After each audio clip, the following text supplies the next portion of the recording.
Hi friends, welcome to my channel. இன்னைக்கு சேனல்ல bread snacks பண்றத பத்தி தான் பார்க்க போறோம். பிரெட் ஸ்நாக்ஸ் பண்றதுக்கு நான் எடுத்திருக்க பொருள் என்னென்னன்னா, ஒரு ஆனியன், ஒரு தக்காளி, ஒரு பச்சை மிளகாய், இது கூட ஒரு முட்டை எடுத்தும் வச்சுக்கிட்டேன். இது கூட முட்டை போட்டு செஞ்சோம்னா இன்னும் நல்லா டேஸ்டியா இருக்கும்னு சொல்லி தான் ஒரு முட்டையும் எடுத்து வச்சிருக்கேன். இப்போ ஆனியனை நல்லா பொடிசா நறுக்கி எடுத்துக்கிட்டேன். அதே போல தக்காளியும் நல்லா பொடிசா நறுக்கிக்கணும். அதே போல பச்சை மிளகாவையும் பொடிசா நறுக்கிக்கணும். இது எல்லாத்தையுமே குட்டி குட்டியா நறுக்கி எடுத்து வச்சுக்கிட்டேன். இப்போ இது எல்லாமே ரெடி ஆயிடுச்சு. இதெல்லாம் ரெடி பண்ணி எடுத்து வச்சுட்டு கடாய் எடுத்து அடுப்புல வச்சுட்டு தேவையான அளவு எண்ணெய் விட்டுக்கணும். அதுக்கப்புறம் ஆனியனை போட்டு நல்லா வதக்கணும். நல்லா அது வதங்கின அப்புறமா இது கூட நம்ம கட் பண்ணி வச்சிருக்க பச்சை மிளகாவையும் ஆட் பண்ணிக்கணும். அதையும் ஆட் பண்ணி வதக்கிக்கணும். அது கூடயே தக்காளியும் போட்டு நல்லா வதக்கிக்கலாம். தேவையான அளவு உப்பு, அரை ஸ்பூன் கரம் மசாலா, அரை ஸ்பூன் சாட் மசாலா, இதெல்லாம் மிக்ஸ் பண்ணி திருப்பியும் நல்லா அதை போட்டு பரட்டி எடுத்துக்கணும். ஒரு முட்டை எடுத்து வைக்கணும்னு சொன்னல, அந்த முட்டையை உடைச்சி நல்லா அடிச்சு அதை மிக்ஸ் பண்ணிக்கணும். அதையும் அதுல ஆட் பண்ணிட்டு இதெல்லாம் சேர்த்து நல்லா மிக்ஸ் பண்ணிடணும். முட்டை போட்டு அப்புறமா பெப்பர் எடுத்து கொஞ்சம் நல்லா மேலோட்டமா நல்லா தூவி விட்டுட்டு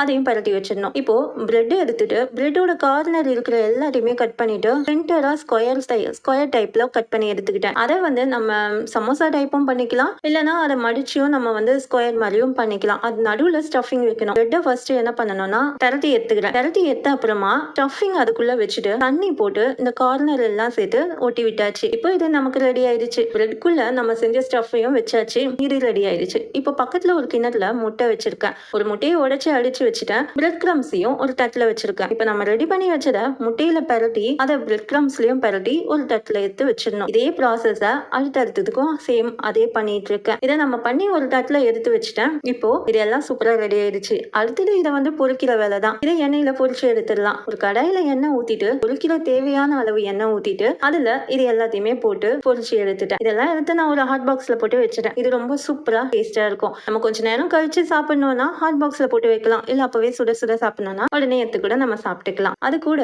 நான் டொமேட்டோ சாஸ் ஆட் பண்ணி காமிக்கிறேன். நீங்க மைனஸ் ஆட் பண்ணனாலும் பண்ணிக்கலாம். டொமேட்டோ சாஸ் ஆட் பண்ணி இதை நான் இப்போ ஃபினிஷ் பண்ணிட்டேன். இப்போ பிரெட் ஸ்நாக்ஸ் ரெடி ஆயிடுச்சு. இது ரொம்ப நல்லா இருக்கு. நீங்களும் ட்ரை பண்ணிட்டு எனக்கு சொல்லுங்க. அடுத்த வீடியோல மீட் பண்றேன். பை.